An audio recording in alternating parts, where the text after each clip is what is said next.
Chapitre 4. Nous vivions dans un petit taudis de 4 pièces au bord de la zone industrielle. Ce n'était pas un très beau quartier, vous voyez. D'un côté nous avions une casse et de l'autre une branche de voie ferrée. Mais c'était assez bien pour nous. Nous étions aussi bien ici que n'importe où ailleurs. Que ce soit un palais ou une cabane, ce serait toujours le même résultat. Même si ce n'était pas un taudis au début, ça le deviendrait très vite. Il suffisait que nous nous y installions. Je suis entré et j'ai enlevé mon manteau et mon chapeau. Je les ai posés sur ma valise d'échantillons, ça au moins c'était propre, et j'ai regardé autour de moi. Le sol n'avait pas été balayé, les cendriers étaient pleins de mégots, les journaux d'hier soir étaient éparpillés partout. Putain, rien n'était comme ça aurait dû être. Rien que de la saleté et du désordre partout où vous regardiez. L'évier était rempli d'assiettes sales. Il y avait des poêles souillées et poisseuses partout sur la gazinière. Elle venait juste de manger, visiblement, et bien sûr, elle avait laissé le beurre et tout le reste dehors. Et donc maintenant, les cafards prenaient leur repas. Ces cafards étaient vraiment bien chez nous. Ils avaient vachement plus à manger que moi. J'ai regardé dans la chambre. On aurait dit qu'un cyclone l'avait frappé. Un cyclone et une tempête de poussière. J'ai mis un coup de latte dans la porte de la salle de bain et je suis entré. Elle devait être dans un de ses bons jours. Il était seulement 7 heures du soir et elle avait déjà enfilé des vêtements. Pas beaucoup, juste un porte-jartel et des chaussures et des bas. Et c'était déjà bien pour elle. Elle se passait du rouge sur les lèvres, tout en louchant vers moi dans le miroir de l'armoire à médicaments. « Eh bien, dit-elle d'un ton narquois, voilà que le roi arrive, et toujours aussi poli. »« Ok, dis-je, tu peux retourner dans ta chemise de nuit. C'est pas la première fois que je te vois, et je persiste à dire qu'il y en a des mieux sur le trottoir. »« Ah oui ?» Son regard lança un éclair. « Espèce de pourriture. Quand je pense à tous ces types bien que j'ai laissés de côté pour t'épouser, je... »« Laissés de côté ?» dis-je. « Tu ne veux pas plutôt dire que tu te les as envoyés ?»« T'es un enfoiré de menteur, je n'ai jamais... » Et elle laissa tomber le rouge à lèvres dans le lavabo et se tourna vers moi. « Oh, Dolly chérie, qu'est-ce qui ne va pas chez nous ?»« Nous ? Comment ça, nous ?» dis-je. « Je suis dehors tous les jours, à bosser comme un dingue, je me bousille la santé, et qu'est-ce que j'ai en échange ? Rien du tout, voilà ce que j'ai. Même pas un repas correct, ni un lit propre, ni même un endroit où je puisse m'asseoir sans que les cafards me grimpent dessus. Elle se mordit la lèvre. Je sais, Dolly. Mais ils n'arrêtent pas de revenir, ces insectes, quoi que je fasse. Et j'ai beau faire le ménage du matin au soir, cet endroit est toujours pareil. Eh bien, je crois que je suis fatigué, Dolly. Ça ne sert à rien de faire tout ça. On ne peut rien faire ici. L'évier est tout le temps bouché. Et il y a des grosses fissures dans le sol. Et tous ces autres endroits où nous avons vécu, j'imagine que tu les as tous tenus bien propres et bien rangés. Nous n'avons jamais vécu dans un endroit vraiment bien, Dolly. Un endroit où j'aurais pu faire quelque chose. Ça a toujours été des taudis comme ici. Tu veux dire que c'est devenu des taudis, dis-je. Après que tu aies bien glandé et traîné tes savates dedans, et que tu aies tout laissé partir en couille. C'est juste que tu n'en as rien à foutre, c'est tout. Putain de merde, si t'avais vu dans quoi ma mère vivait, et comment elle tenait bien son logement. 7 gosses dans un appartement rive droite, sans l'eau chaude, et tout qui brillait, et pas une tache. Tant mieux, cria-t-elle.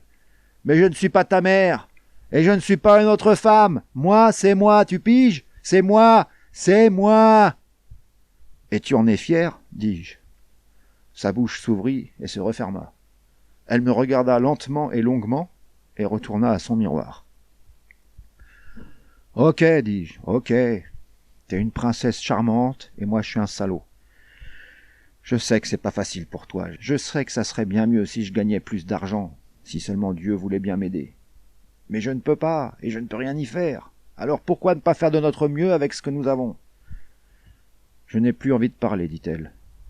J'aurais dû savoir que ça ne servira à rien. »« Bordel de merde, dis-je. Je te demande pardon. J'ai passé toute la journée dehors sous la pluie pendant que t'étais au pieu. Je rentre à la maison, c'est une putain de porcherie, et je ne suis pas bien, et je suis fatigué, et j'ai plein de soucis, et... »« Vas-y, chante, dit-elle. Chante ta chansonnette, mon roi. »« Je t'ai dit que j'étais désolé, dis-je. Je te demande pardon. Et maintenant, ça te dirait de chasser tes petits amis de la bouffe et de me faire un dîner ? Fais-le toi-même, ton putain de dîner. Tu n'aimes jamais ce que je fais. » Elle posa le rouge à lèvres et prit un crayon à sourcils. Une douleur folle et aveuglante me transperça le front. « Joyce, dis-je. Je t'ai dit que j'étais désolé, Joyce.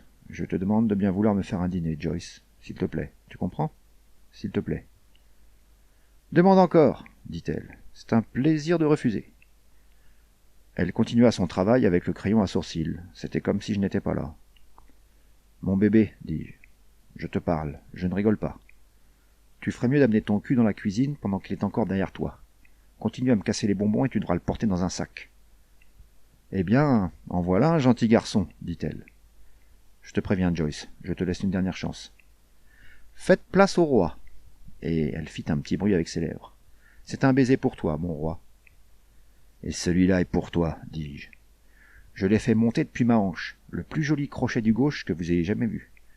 Elle a pivoté sur ses talons et elle est tombée en arrière, juste dans la baignoire pleine d'eau sale.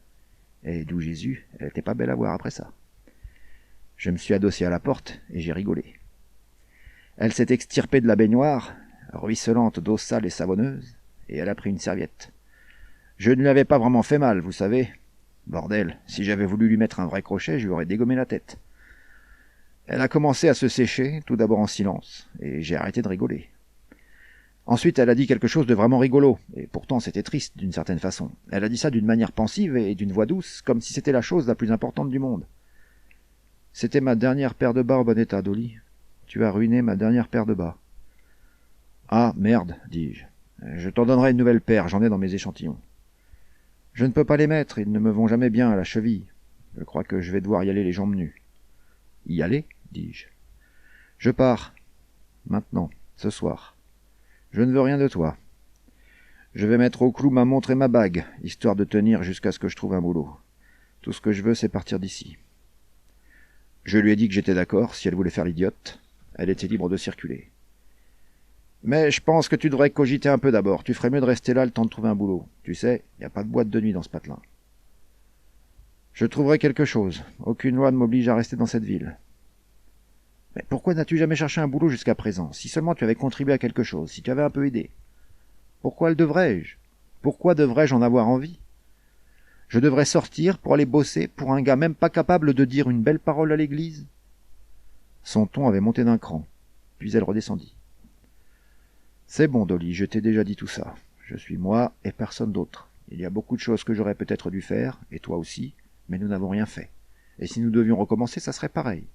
Maintenant, si tu voulais bien me laisser, histoire que je me nettoie un peu. Et pourquoi autant de pudeur tout à coup, dis-je. Nous sommes toujours mariés.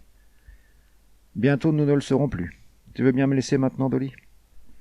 J'ai haussé les épaules et je suis allé à la porte. Ok, dis-je. Je vais manger un morceau en ville.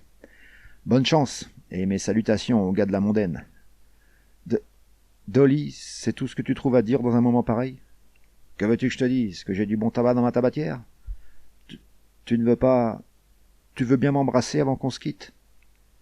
J'ai tourné la tête vers le miroir. Hein? Dis-je. 3 essais, madame, et le mot mystère est toujours non. Je suis sorti, lui tournant le dos, comme un idiot. Et tout ce que je peux vous dire, c'est qu'une brosse à récurer m'a heurté le crâne. Ça faisait vraiment mal, et les insultes qu'elle a hurlées n'ont rien arrangé. Mais je ne lui ai pas rendu le coup, ni même insulté. J'en avais assez dit, je pense, et assez fait. J'ai mis ma valise d'échantillons dans le coffre et j'ai décollé direction la ville. J'ai tué 2 petites heures à manger, à trafiquer mes fiches clients, et je suis rentré à la maison. Elle était partie, mais son souvenir flottait dans l'air, si vous voyez ce que je veux dire. Elle m'avait laissé quelque chose afin que je pense à elle. Les fenêtres de la chambre étaient grandes ouvertes, et le lit était imbibé de pluie. Mes vêtements, eh bien, je n'avais plus de vêtements. Elle avait versé de l'encre partout sur mes chemises. Elle avait pris des ciseaux et elle avait fait des grands trous dans mon costume, le seul autre costume que j'avais. Mes cravates et mes mouchoirs étaient réduits en confettis. Toutes mes chaussettes et tous mes sous-vêtements étaient enfoncés dans les toilettes. Une très bonne petite, je vous l'avais bien dit, non? Une véritable petite poupée. J'allais devoir faire quelque chose de bien pour elle si jamais je la croisais à nouveau. Je me suis mis à l'ouvrage, j'ai arrangé les choses du mieux que je le pouvais, et il devait bien être 2 heures du matin quand j'ai eu fini et que je me suis étendu sur le canapé. J'étais lessivé, hors de moi, et je cherchais à comprendre. Je ne pigeais pas, vous voyez. Ce gars, qu'elle n'aimait pas et avec qui elle ne voulait pas vivre, pourquoi s'était-elle donné tant de mal à le conquérir? Je l'avais rencontrée à Houston il y avait environ 3 ans. J'étais chef d'équipe dans la vente de magazines et elle vendait des cigarettes dans cette boîte de nuit, et j'allais presque tous les soirs y boire un coup. Eh bien, elle m'a fait son cinéma dès le début. À la façon qu'elle avait tourné autour de ma table, vous auriez dit qu'elle était du clergé. Chaque fois que je levais le coude, je la voyais dans le fond de mon verre. Alors de fil en aiguille, je me suis mis à la ramener chez elle après le boulot. De toute façon, que fait un gars quand une fille n'arrête pas de lui tourner autour? Durant quelques nuits, je l'ai déposée devant sa porte et ensuite elle m'a laissé entrer. Elle avait un de ces petits appartements parmi les plus jolis et les plus pratiques du monde. Je pense qu'il y avait un service de nettoyage dans cet immeuble, et n'ayant qu'à s'occuper d'elle, elle s'en tirait plutôt bien. Néanmoins, je n'ai pas inspecté l'endroit. J'avais autre chose en tête. Alors j'ai dit, ça te dirait, chérie? Et bam! Elle a reculé et elle m'a mis une tarte dans la gueule. Je me suis levé direction la sortie. Elle s'est mise à pleurer. Elle a dit que si elle le faisait, je me dirais qu'elle n'était pas une fille bien. Je ne voudrais pas l'épouser, et je lui les reprocherais plus tard. Et j'ai dit, ah, allez ma chérie, quel genre de gars penses-tu que... Non, attendez une minute. Je crois que je mélange tout. Je crois que c'était Doris qui m'avait fait ça. La nana que j'avais épousée avant Joyce. Ouais, ça devait être Doris. Ou peut-être Hélène. Bon, ça change pas grand-chose. Elles étaient toutes pareilles. Elles sont toutes devenues pareilles.